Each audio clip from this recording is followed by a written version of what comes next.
A local award-winning fantasy author. I actually live in Concord, so it doesn't get much more local than me. But I came from Miami not that long ago, where I was at the Reader's Favorite Awards. And there I won the gold medals that you see down there. I won gold for the first 2 books of the series, which is like unheard of. But I also won the Dante Rossetti and a bunch of other awards, and the reason that I'm telling you this is not, hey, look how awesome I am. It's just to let you know that the books come pre-vetted. Meaning that if you kind of like fantasy, chances are you'd like my books. Cool. Just like to get that out of the way. Yeah, awesome. All right. So, let me tell you a little about the world. Okay. The world is ruled by the gods of order. They're divided in different aspects like good and evil and law and war and a bunch of others. They all have temples. And the temples pull from the populace to make their priests. It's really good to be a priest. You get to do all the cool magic and everything. Okay. Not so good to be the people left behind. They're what's known as faithless. And they have to pay gold up to the temples, and if they don't pay enough, they get auctioned off, become property of the temples. It sucks for them. Wow. Now, chaos is not gone. Order locked it away in a vault, and its followers have been trying to free it. But everyone that shows up trying to free it, Order kills, leaving thousands of years of bones outside of this vault. However, there's a prophecy. Someone's going to show up, open that vault, release chaos, and change everything. But it's also said that the only one who can open that vault is a god. That's the story of the Child of Chaos. This book took me 20 years to write. Now, it's not the only thing I was doing during those 20 years. Sure. I'm also a computer game designer. And I design games like Star Trek Online and Wheel of Time and Unreal 2. Even Glee, I've done it all. But in that time, I got to work with world-class fantasy authors, like Robert Jordan from Wheel of Time, Margaret Weiss and Tracy Hickman from Dragonlance and Deathgate Cycle, Terry Brooks from Shannara, and even Piers Anthony. Do you know who Piers Anthony is? No, sorry. So I grew up reading Piers Anthony. So in high school, he was like my fantasy author hero. So when I finished that book, I really wanted him to read it. So I asked him, and he said, "I'm not going to have enough time to read your book.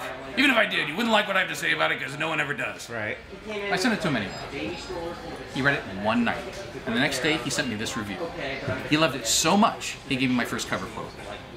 I don't know if you've ever had your childhood hero tell you did something right, but man, it laid me out.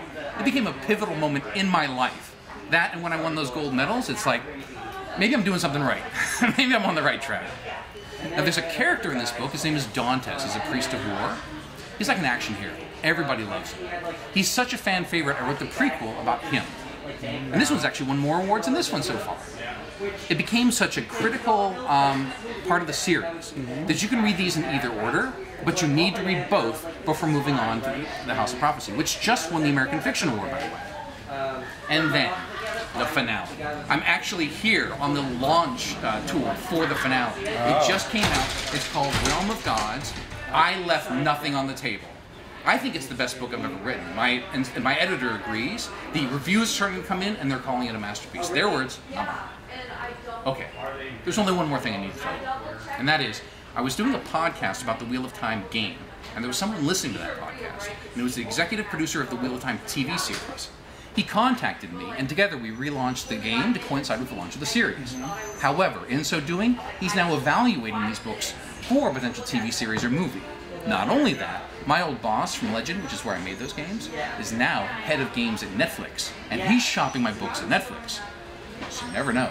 You could have walked into this half-price books on the one day I'm signing first edition copies of these things before they blow up. And because it's half-price books, I mean, honestly, half-price books is just awesome anyway, but they're especially awesome to authors because they're the only place I sign where I can sell directly to the customer, which means it's the only place I can offer a discount.